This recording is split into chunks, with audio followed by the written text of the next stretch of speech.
Okay, so if you have noticed from episode 5 to episode 6, it's the exact same shot. I I have to get the I had to do I'm doing these back to back because I have a lot going on the next few days and I just want to really get ahead so I don't have to worry about getting these done. So we're on to episode 6 now. This is Hooty's Moving Hassle. I would say for the most part it's a filler episode. Like, I mean, the last 2 episodes were pretty much, well, I mean, the pilot, in my opinion, the pilot, the third episode, and the last 2 episodes were like really big episodes. Episode 2, I feel like you can drop and no one would really miss a thing.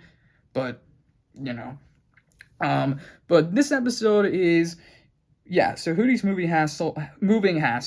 And so this episode is pretty much, this is the first episode with Luz, Gus, and Willow being pretty much a trio. And that's because on this particular day there is going to be a moonlight conjuring. Like, it's the once a year, it's the annual event where the moonlight is perfectly aligned, so you can conjure and animate like any object you want. And so Willow and Gus tell Luz about it, and it does kind of sound like a slumber party. Like, we tell stories, we have snacks, and we basically have fun, and then we eventually conjure something. So Luz is completely on board to do that, but the problem is Eda doesn't want Luz anyone at the house because she has to go and get her elixir, because she runs out of elixir and she tries to go get some at her usual dealer, but her dealer's out, so she has to go to the night market, which is basically like a combination of of the black market. And so she has to go there and get some elixir. And so when she leaves Luz in charge of the house. And she doesn't want anyone there. But Luz, of course, doesn't do that. She brings Willow and Gus into the house, and they do their conjuring. And so, one of the funniest things about it is, well, actually, okay, so one of the other reasons why Luz goes along with most of the things that Willow and Gus want her to do in this episode is, part of it is because so Amity and her friends, Bacha is one of them. Bacha is a three-eyed witch. She's a three-eyed witch, and so what's funny is she's the one that makes most of the dirt and the bully lines in this episode, but Amity pitches in a few that you could, again, like, kind of like in the last episode, you can argue could go either way. Like, so she says, she's like, so Basha likes is making fun of Willow, but then Amity chimes in and like says, hey, leave her alone. But then she says it's not her fault that she was born without was born without magic, or born without full strength, or something like that. So obviously, it's like the first half was nice, but then the second half is like, oh, that just hurts. So of course that's part of the reason why Luz goes along with this conjuring. And so at first the conjuring is they were gonna animate a doll, but then it doesn't. But then it turns out they don't animate the doll, they accidentally animate the house, and Hooty becomes the whole house, like Hooty becomes like is in this trance. And what's cool about the house is it then sprouts these, like, I wouldn't say pretty much bird legs, really. It sprouts out these bird legs, and the whole house lifts up. So basically now they can move it wherever they want, and as long as they're holding hands, because when they conjured they all held hands. And so pretty much they go around and do whatever the heck they want with it, and it's pretty fun. And so while that's going on, Eda goes to the night market, and she's going with King, because I like the line. She's like, I need to bring King with me because he can help prevent pickpockets, and also help me by pickpocketing people. So, and they're like, pickpocket, yeah. So, so she goes into the night market and supposed to find this man, or this person named Grimhammer, and they do, but it turns out it's not what you think. It's actually this pig. It's this talking pig, and his name is Tibbles Grimhammer the Third. I'm pretty sure that's what it is. Yeah, it's something along that line. It's this long, ridiculous name, and then it's like, and he's like, you can call me Tibbles. And even King acknowledges that, like, oh, wow, he actually wants to be called that. So, Eda obviously like, okay, cool, well, I'll take my elixir, and Tibbles is like, yeah, sure, that'll be 1,000 snails. And of course, Eda doesn't want to do that. She doesn't want to pay 1,000 snails, and so she decides to challenge him to a card game called Hexas Hold'em, which is basically Texas Hold'em. I imagine it's Texas Hold'em because, Texas. So yeah, all that's going on. Luz, Willow, and Gus, they take the house around town, and they even prank Basha at one point.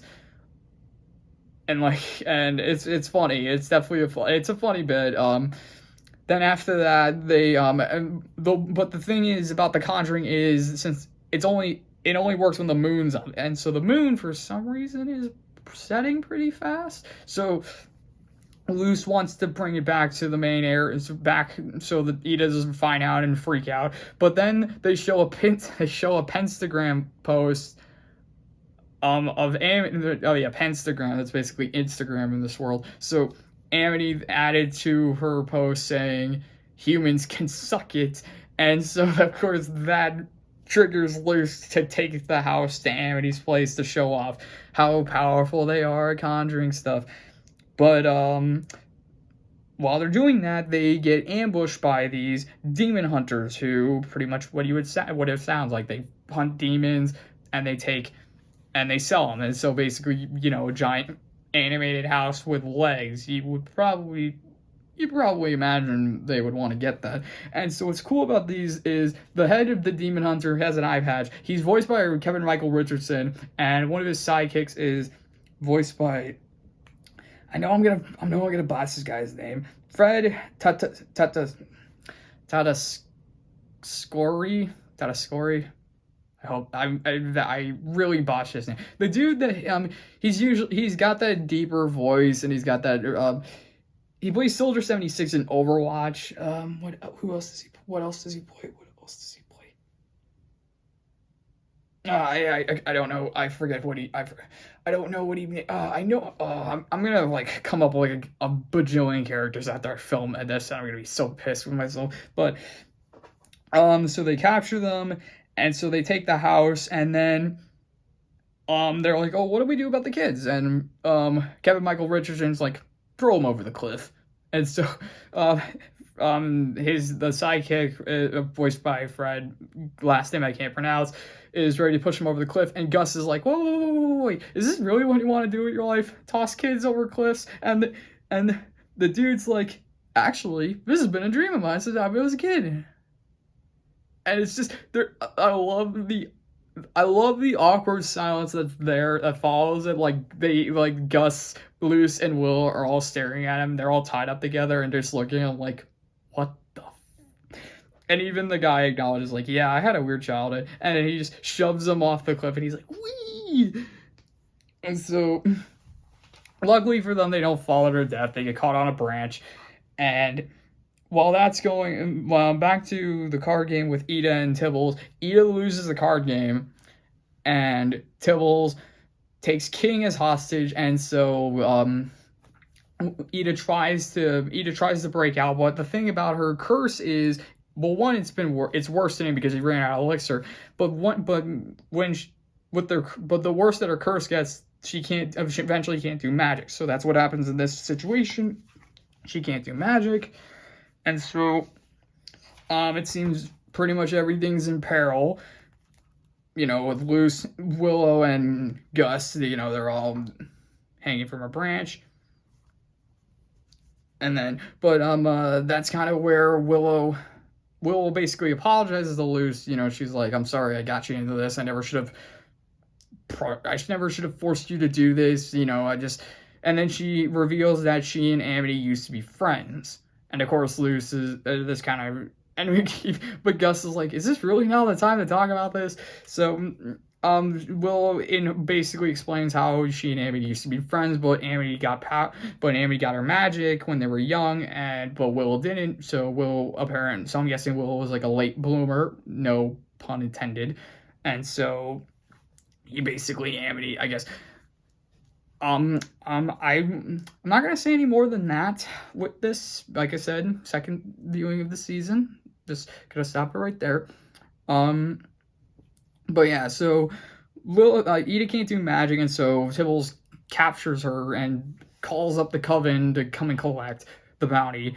But then, Willow, Gus, and Luz, because they're hanging on a branch, Willow is able to use her plant magic to cast another really good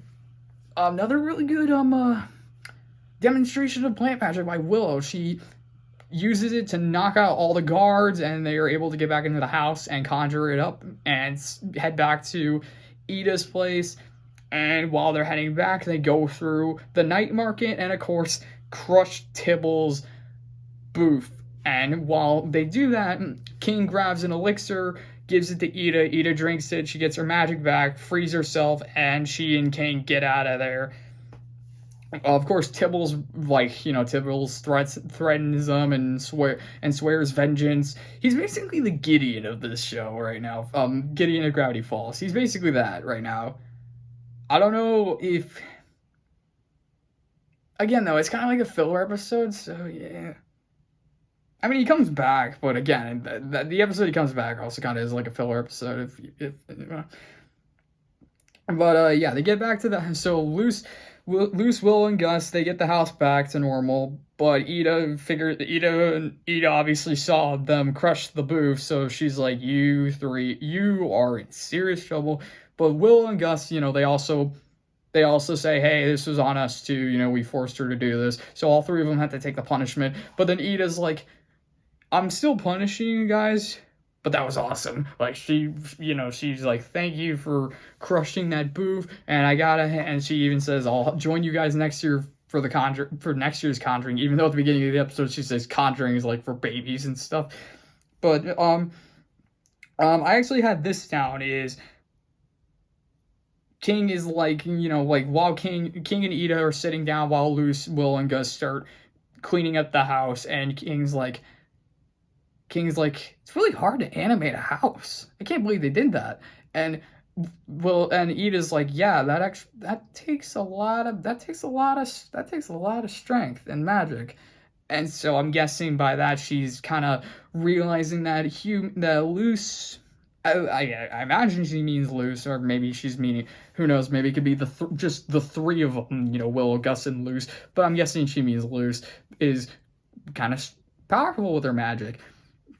And pretty much it ends there. Well, I mean, actually, it doesn't end there. It ends, they go back to, so they have a scene at Amity's house where Amity and her friends, apparently their conjuring failed, and so they just go back on the Pentagram and they show they discover photos of Willow, Gus, and Luz with the house going around town, and of course they're just blown away and they're just like, what? And then it ends there. So yeah. Yeah, like I said, this is pretty much a filler episode, but for filler episode, it's a pretty fun idea. I mean, I definitely didn't expect it the first time where they actually conjured up the whole house, but seeing it again, it was pretty cool to look at. I wouldn't say it's a crazy design. I mean, it's basically just the house, just with legs, and of course the main foundation as well. You gotta have that. The Demon Hunters were okay. I mean, you had you had a pretty good guest star with Kevin Michael Richardson and Fred, name I can't pronounce, and the bit with Eda and the pig, Tibbles the pig, I'm just gonna call him that. Wonder if he's related to Waddles from Gravity Falls. No, probably not. That was also fun. You have Eda spewing out her one-liners that are pretty good, and King was there, just cause. So, but yeah, that was episode 6, and I don't know if I'm gonna do episode 7 right now, or if I'm actually gonna see if I can get these done. I should be able to get these all on schedule. I'm just trying to stay ahead so that way I don't fall behind.